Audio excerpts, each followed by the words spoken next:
Great work, Bruno. Just once again, very individual score. Now, having said that, just a few little things I'm going to point out here and there. One is the kind of the use of harp right in here. Harp is just not powerful enough to contribute much to these louder kind of scoring gestures. If everything were soft, then it would be fine to throw in harp here. It would be very clear. However, why would you want to do that? Because you have such beautiful brass scoring right in here, just nice and strong and generous. So I would say just figure out something else to do, whether it's pizzicato with the strings or some other kind of way of realizing what you want in here with harp. There was another thing too. Is yeah, you basically you kind of set up a groove here, and you're not really quite respecting the change of chord, right? It's yum bum bum, right, with a B, with the E octaves and a B, dun dun dun dun dun dun dun with A and D, right? So like there isn't a sense of the chord changing in this bar right here. And then there's something similar later on, right? So if it just really stays grounded in E the entire time, then it just feels like we can't get away from E, right? And then of course, like throwing B into the throwing B in there as the bass note, right? Rather than E, also kind of makes it feel a little incomplete. Now, if that's intentional, that's fine. But all right, you could have easily used C trumpets in here, and I think that might go along better with this whole shift from E Phrygian, sort of a kind of a Spanish E Phrygian with a G sharp to the A Phrygian on the next page and so on. I think C trumpet works a lot better for that, but it doesn't really matter. The trumpet players will play whatever instrument they feel like playing, or whatever whichever trumpet that the first trumpet player favors, they'll all get the same one. So the only comment that I would make here, right, I'm going to dive into the website evaluation criteria now, just about the overall the overall scoring here, is that you're kind of leaving it to the overtones from the B flat trumpet to fill in the doubling of this B here, right? Because you have just a lot of weight on G sharp in octaves here, and we've got like no doubling of this, right? Like you could have easily doubled this B with the first flute and then had the second flute play G sharp. Or you could have had even just first oboe or A2 oboes double this B in staccato, and it just would make it sound a lot fuller, right? The way that it is now, the the fifth of the chord is just coming through really, it's a major, it's part of the harmonic identity there to have a strong B, and it, the strongest B there is in the trumpets an octave lower, and so it's not really helping the pizzicato of the first violins, more drowning it out than reinforcing it, if you know what I mean. Now, you sort of have a determination to make things smoother rather than staccato, right? So you don't have accented staccato. You're going da. It's just a choice, but da da da da da da da da da da, and then here you have détaché in your strings, and then smooth.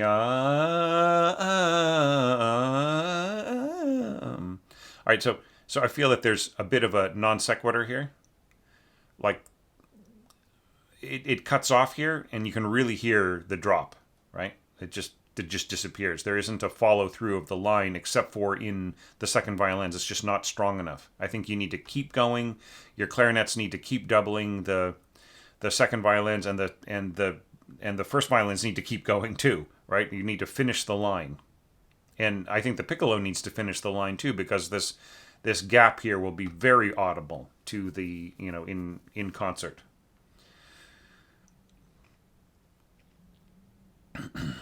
All right. So one of the main points of the evaluation criteria is, keeping things from staying too much in the upper middle register as they're scored in the piano. You'd certainly do that. You spread it around a bit.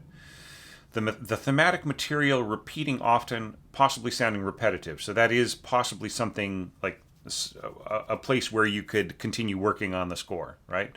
So right here, it's moderately full in terms of the interpretation. What if you got really full here, right? So, medium full, and then this sprightly little response, and then big, and then back to the sprightly response. And I like the way this is all scored. I'll talk about it in a minute. And then going to this lovely brass chorale right in here. All right, so that's just a suggestion. You don't have to pay any attention to it. But, if you're going to get this ready to be performed, think about, changing things around so that it isn't just the same. Be aware that having clarinets above oboes and bassoons below oboes is going to be a fat, reedy sound. Now you're breaking up that reediness by having off 4 horns, doubling the bassoons, and that might be too much strength, right? It just if you put that much weight, like see right here, you've got. I think this is a better idea. So. Just leave it to the first and second horns and just give your third and fourth horns a break, right? Just have the. All right, so this is a little strange. See here you're saying first and second on top, third and fourth on the bottom, right? And then here you're saying second horn down here. So that's try to have your first and second horns in the same staff. You can put this part under your first horn, and you can have this lower part on this staff here. You just need to think about it. You need to work it out better, right? You absolutely should do it that way. Just for consistency, for the conductor's sake, if nothing else, right? Because the conductor will say, like, where did the second horn go? I wish somebody would have told me about this.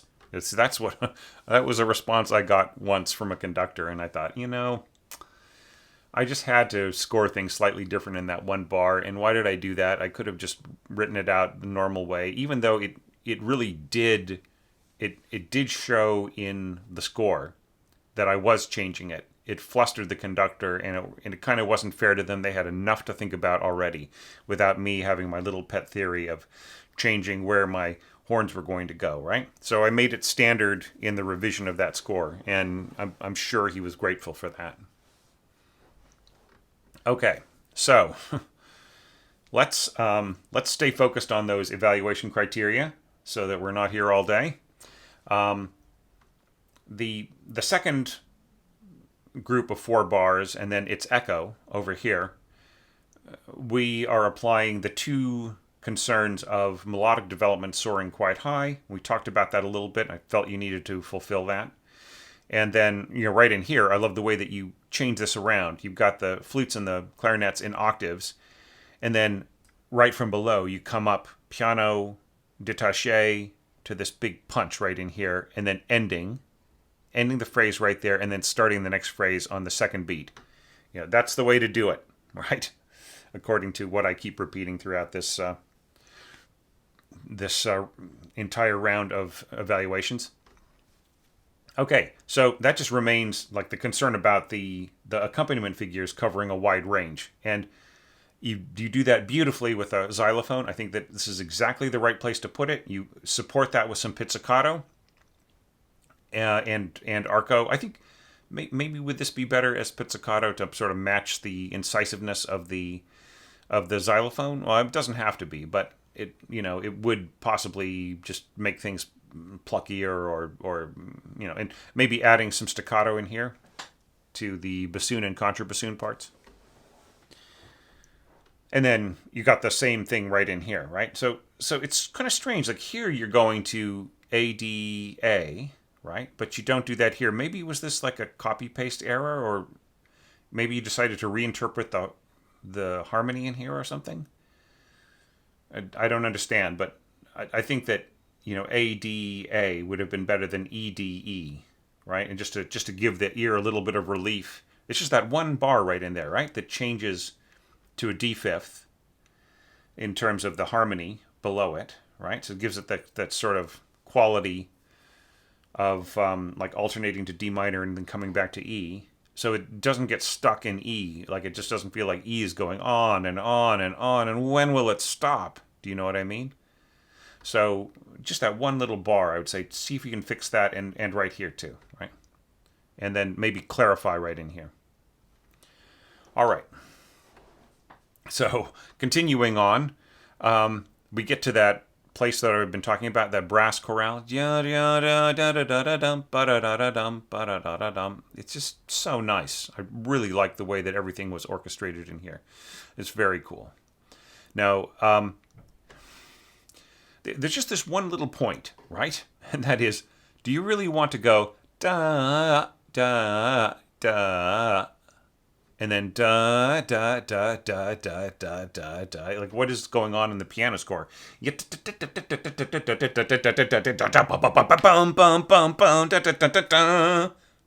That's the way the piano score is leading into B, right? Just really powerfully. So I feel that, like, by just sort of soft pedaling it, by adding the slurs, you may be taking away a lot of the energy and aggressiveness, right? There's nothing all that wrong about the way it's scored, and it's actually kind of charming. You know, you're throwing in like flute and clarinet and so on, playing an octave above, and just very, you know, like I said, very charming. I just love all of these little comments from above. But, you know, are we really getting to the point where we need to, in the energy and the focus and the, you know, the concern that I've got here in my evaluation criteria of transitioning smoothly into the next passage, right? Is this a smooth transition to the next part, right? Well, it's smooth, but is the transition, you know, is the carrying forward of the idea of energy and dance and fire and color, right? Are we getting that kind of follow through? And, you know, I'm not saying that we are or aren't. I'm just saying ask yourself that question, as I did. And that leads to this section right in here. So, I feel that the harmonization from above, like you're putting the harmony notes that were originally like around middle C, you're putting them above, and I can't hear where the melody is, right? Like the flute is much more strong, it's much stronger, and you're basically doubling it in octaves with the clarinet above the oboe, right? So I can't hear what the melody is here, right? When you put the harmony above everything, right?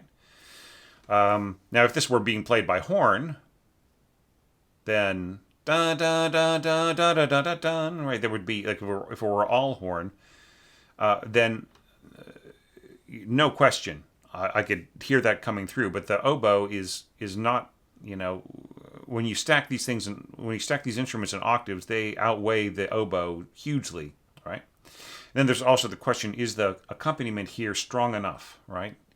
Do we need some staccato in here? Do we need some support here, maybe from bassoon, or do we need something in here to just make it punchier, right? This is fine. It's beautiful.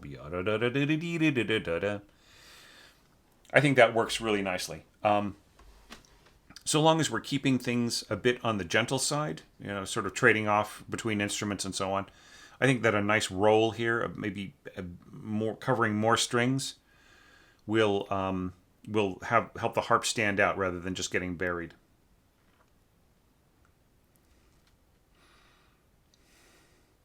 Now, just a question of ya da da da da dum bum, and then like jumping down. Bum.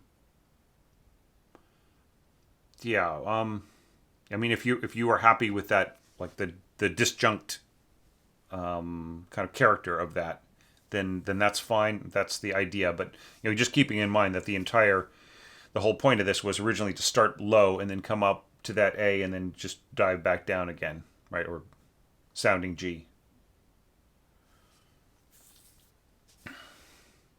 And then right in here, once again, it's really kind of unclear. Bum, bum, ba, ya, da, da, da, da. Right. Once again, we have the melody, C sharp, but we have the kind of the harmony part around it, right? Sort of enclosing it. So I can't really quite hear the strength of the melody, and it's up an octave from where it was in the piano score.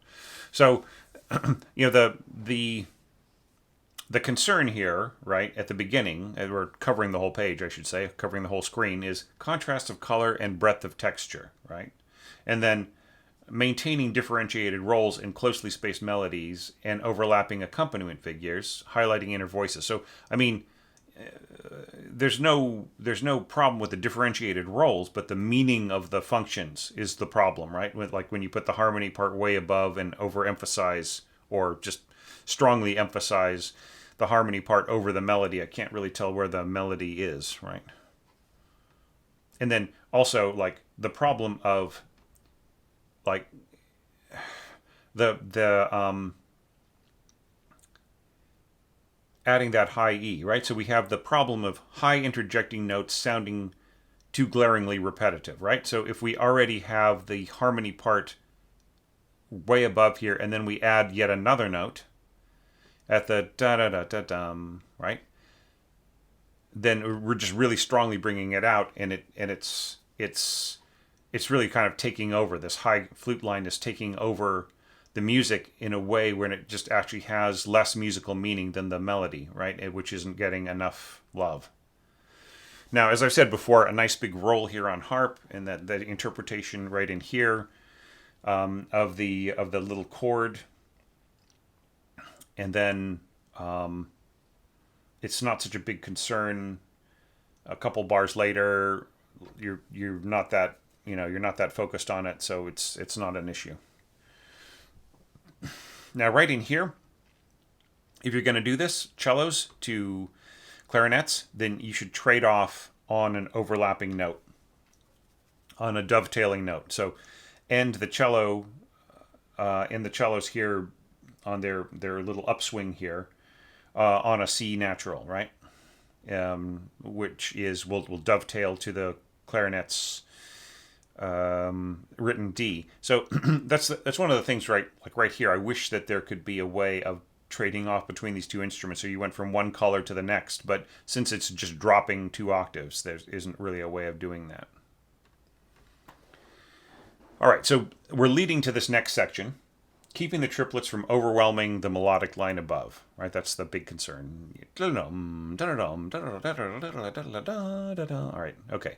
So, so for the main part, I mean, I feel that like you're on the right track, except that like you have the accompaniment part really high, right? You have it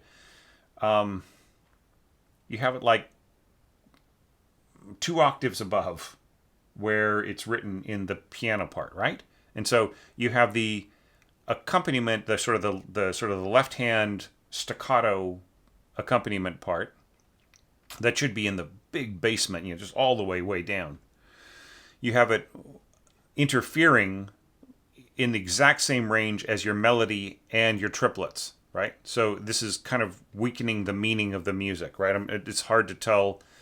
Like, it's the same thing as like kind of burying the melody inside the surrounding elements, right? But I mean, it's so easy to fix. Like all of this stuff, easy to fix, right? So just change the positioning of some of these elements in here. The melody will stand out beautifully. Change the position of this accompaniment figure down 2 octaves into the cellos and double basses, and then suddenly the triplets will stand out. Now it's interesting that like people have interpreted this music and like thrown in a lot of staccatos and accents and other kinds of things, tenuto marks. They've taken them directly from the piano score and added them to the orchestral arrangement, and sometimes it works, sometimes it doesn't. I comment on when it doesn't.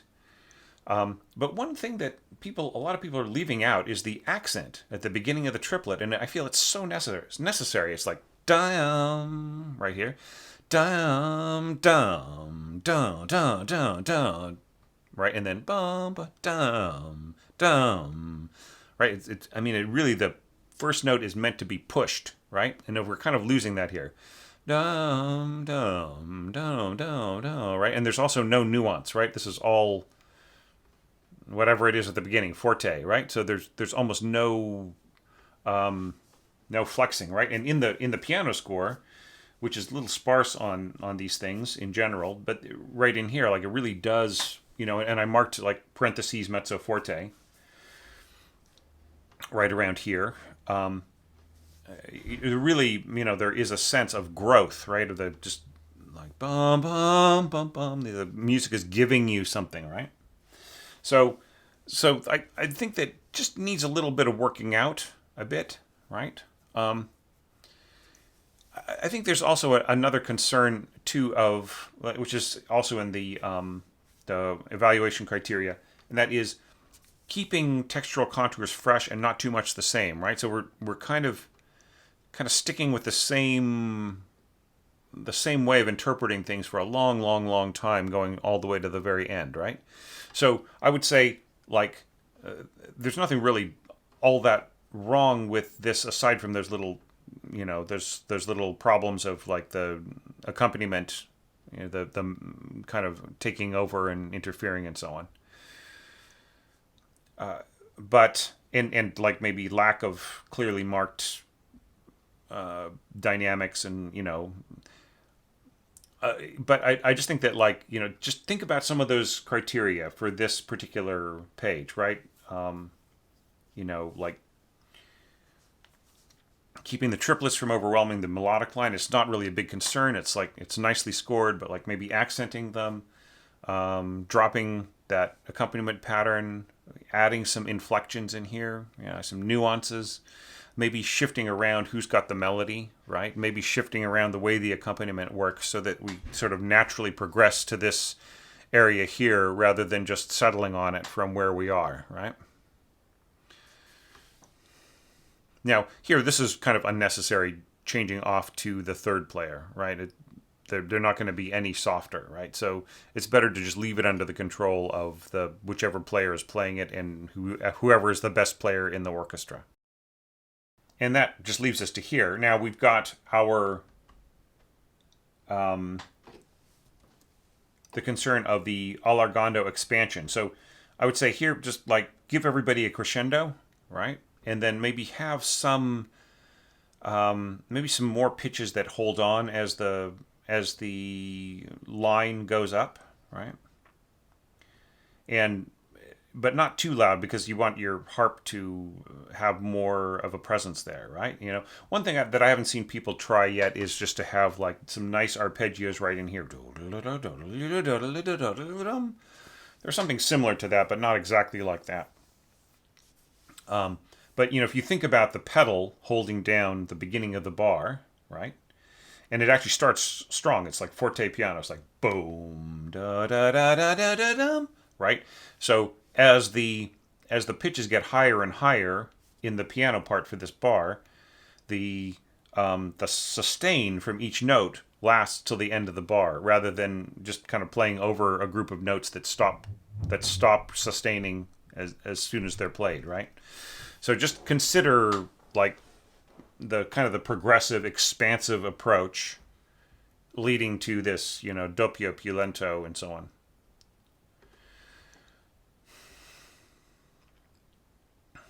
So one of the problems that I feel in here is I mean, I love the idea of the bassoon, right? I think that it's terrific. However, I think that your accompaniment pattern here in the violas is sort of interfering with it, right? It's kind of covering the same ground, so it's hard for the bassoon to stand out clearly.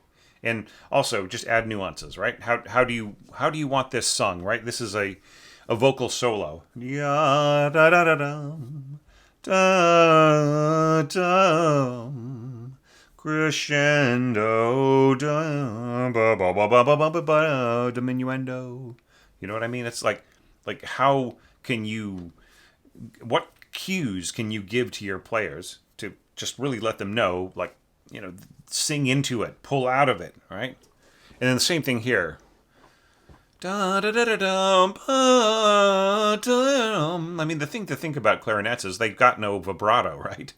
So you really have to give them nuances. You have to really show them, how to push in, pull out, how to flex slightly on a note. What is the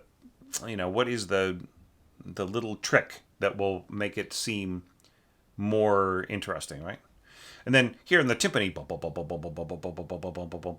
did you notice in the mock-up it was just starting to sound a little, just kind of going on. It just kind of had this nervous sort of shaking feeling. And then right in here, this will tend to cloud a little bit. The whole thing, that's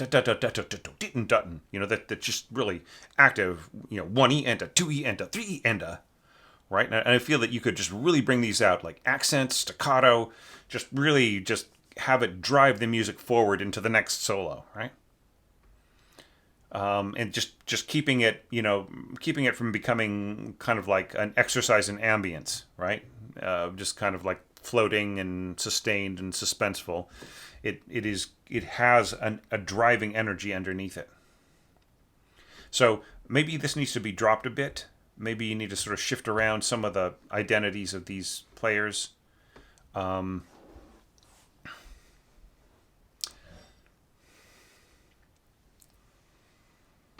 right, so we're leading to this whole section right in here. Managing the sense of restraint, leading to a burst of energy, and you kind of changed around a lot of the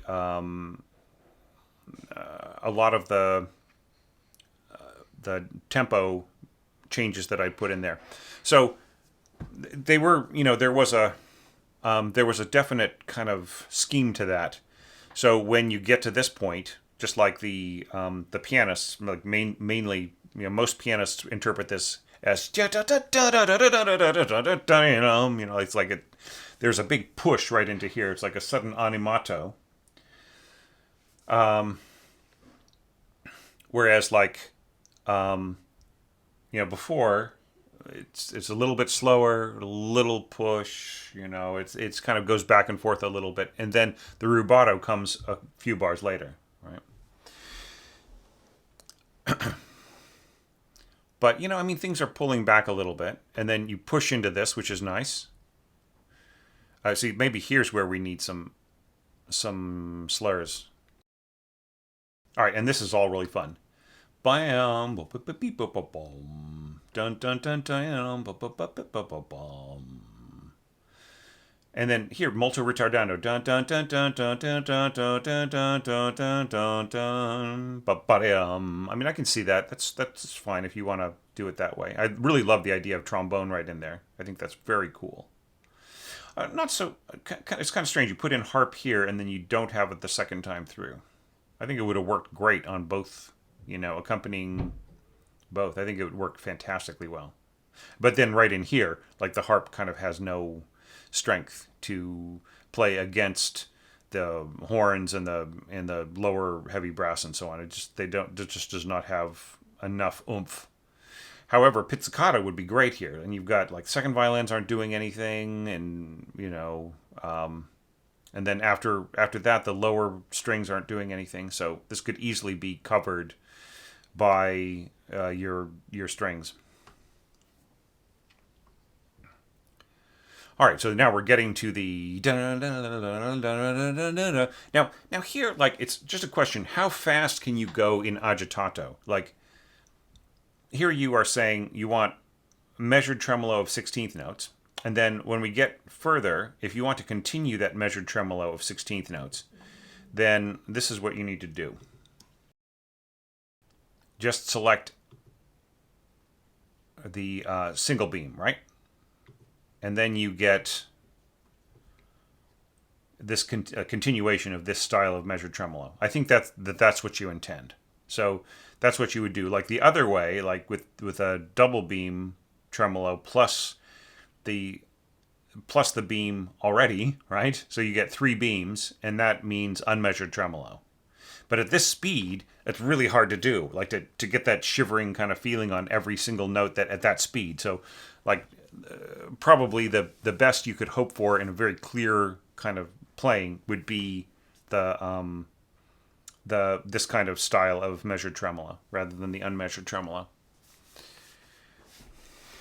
And yeah, I love this push. It's really like almost like a lion's roar, and then it's really, really neat ideas in here. Okay, so now we're getting into this place right in here, and you're doing this weird style in here, which is like tying the tying the like keeping the beam groups of your eighths and then just tying across.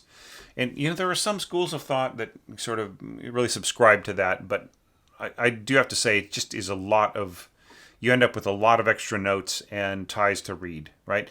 All I need as a piano player is just to see this eighth note at the beginning, and then understanding that this is a quarter note across, right? And then the same thing here, right? See, this is all I need to read, right? That is incredibly clear to me, and especially seeing it ending with a tied, eighth tied across the bar, right?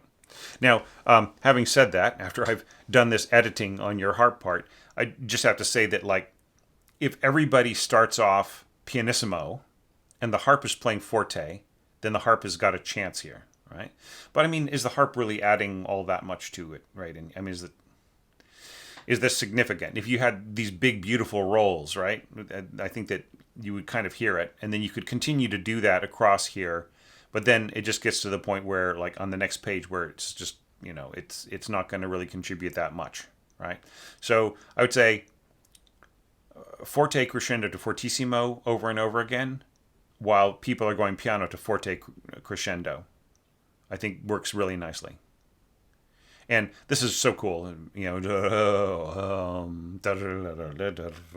I say here you're doing the appropriate kind of, like, unmeasured tremolo. If this is all intended to be unmeasured tremolo, then that's the right amount of beams per stem.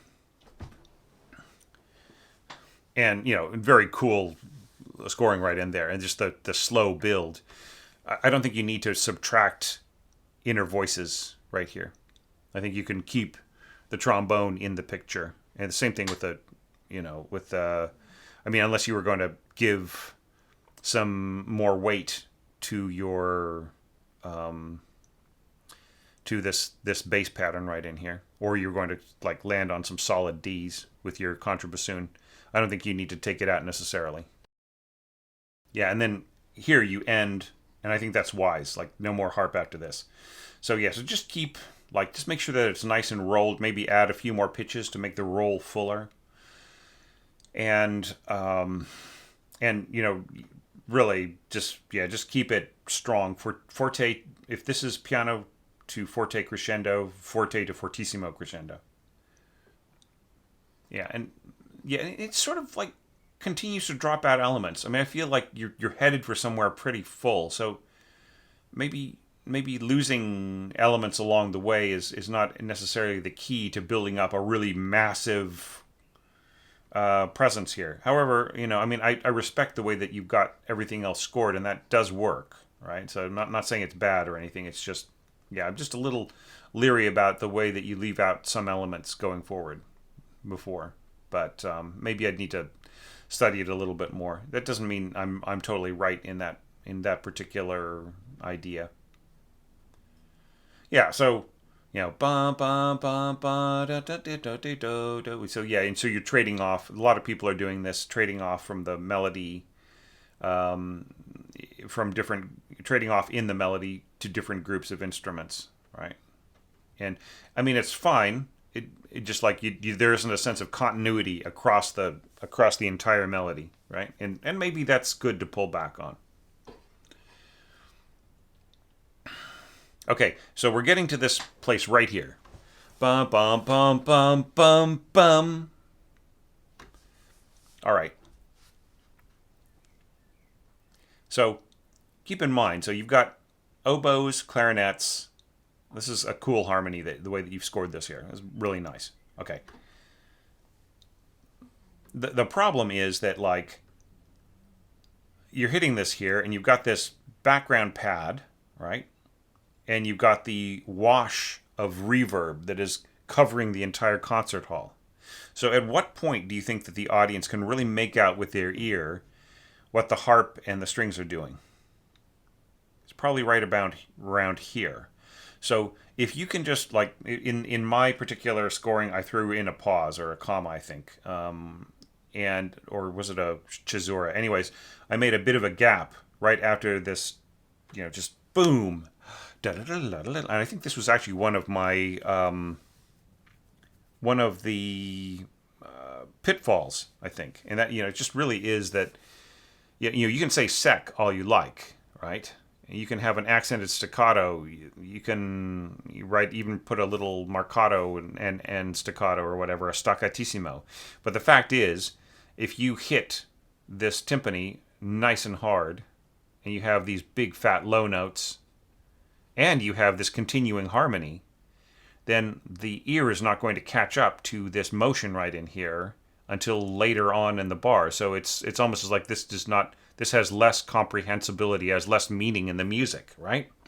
So what if you just ended pow with everybody, and then don't even bother putting this in, have a bit of a caesura or pausa or whatever, and then come in on this beat 1.5, and then have your accompaniment in your winds softer, right? Because how's the harp going to be able to stand out? Harp starts here. Okay, harp should be at forte or fortissimo. Everybody else should be like mezzo forte, right? Or lower. And then timpani, right? I mean, do we really need to be pounding along there, right? Just keep it in the background. I mean, you could even just be, you could trade this in for pizzicato in your double bass, right? And then this is very cool. I love the bassoon and the piccolo working very, very far apart. It's so cool. So, I mean, some of this, it's totally possible so long as the conductor is not pushing the tempo really, really fast. I mean, these figures are playable. They're just annoying. And I broke down some of the annoyingness by trading off between players, and it still sounded smooth. And same thing here. Still will come out sounding smooth. Now, if you really want your harp to be audible, then take it up an octave, right? And if you want it to be the most audible of all, and you don't want to change your dynamics here, and you think I'm full of it, which is fine, then why not have xylophone be the accompanying instrument rather than harp? That'll just ring through very clear. You can be as loud as you like. But one way or another, I think you should leave yourself a pause here rather than just tying right into it, because, as I say, the ear is not going to catch up with it until at least 2.5 beats into the bar, if not 3. So just give a slight pause, and then diddle, you know what I mean? It comes in a bit clearer. And then we've gotten to E. All right, so at this point, I'm just going to give you just a few pointers, as I promised in the previous first brev evaluation. Just some thoughts, you know what I mean? Da, da, da, da, da.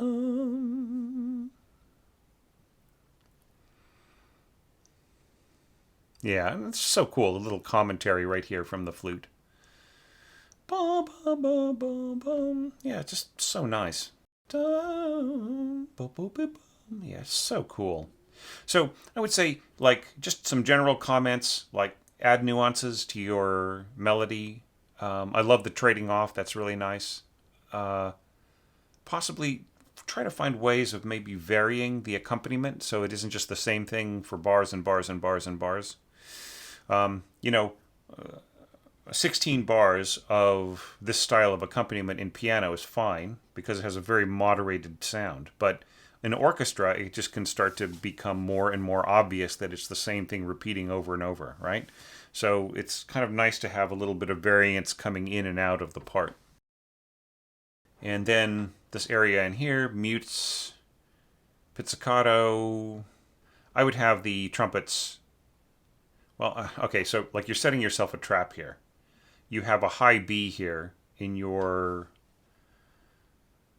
B flat trumpet, right? Once again, I just think C trumpet is just a better kind of thing, but the high B is a there's no way to keep this note from being loud, right? So you can say P all you'd like.